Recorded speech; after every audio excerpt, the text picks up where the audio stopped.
بسم اللہ الرحمن الرحیم۔ تحفۃ النساء صفحہ نمبر 194۔ حکایت: ایک شخص نے شیخ العرب و عجم حضرت حاجی امداد اللہ مہاجر مکی رحمہ اللہ علیہ کی خدمت اقدس میں حاضر ہو کر عرض کیا کہ حضرت، اعمال کی تو مجھے ہمت نہیں، اگر آزاد رکھا جائے تو میں آپ سے بیعت کرتا ہوں، چونکہ میں بالکل آزاد شخص ہوں اور آزاد ہی رہنا چاہتا ہوں، اس لیے بیعت کے ساتھ میری شرط ضرور ہے کہ نہ نماز پڑھوں گا نہ ناچ گانا چھوڑوں گا۔ حضرت نے اس آزاد شخص کی یہ شرط منظور فرمائی اور بیعت کر لیا، اور فرمایا کہ ایک شرط ہماری بھی ہے کہ ہم تھوڑا سا ذکر بتلا دیں گے، اس کو کر لیا کرنا۔ انہوں نے کہا، بہت اچھا، حکم فرمائیے۔ حضرت نے فرمایا، صبح و شام تھوڑا بہت ذکر کر لیا کرنا۔ اس ذکر کا ان پر ایسا اثر ہوا کہ جب نماز کا وقت آیا تو دفتن بدن میں خارش شروع ہوئی۔ اب جو تدبیر بھی اس کے دفع کی وہی الٹی پڑی۔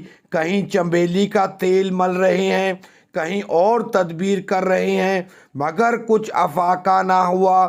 پھر جی میں آیا کہ لاؤ ٹھنڈے پانی سے منہ ہاتھ ہی دھو لیں۔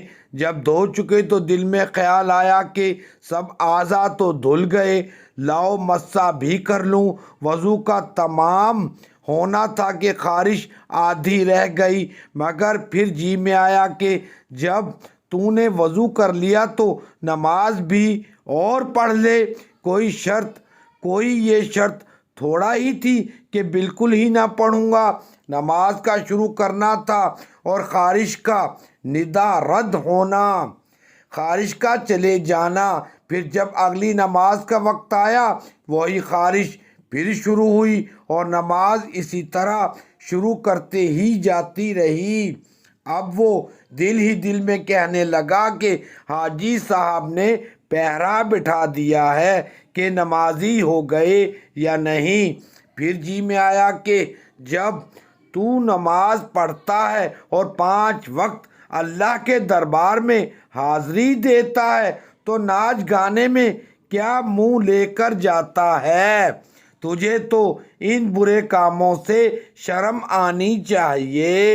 غرض چند ہی دنوں میں تمام برے کام چھوڑ دیے اور نماز پنجگانہ کے ساتھ اشراق، تہجد وغیرہ کے بھی پابند ہو گئے تھے۔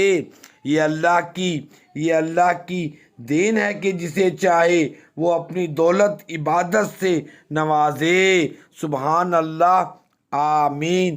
باحوالہ ارواح ثلاثہ صفحہ نمبر 178۔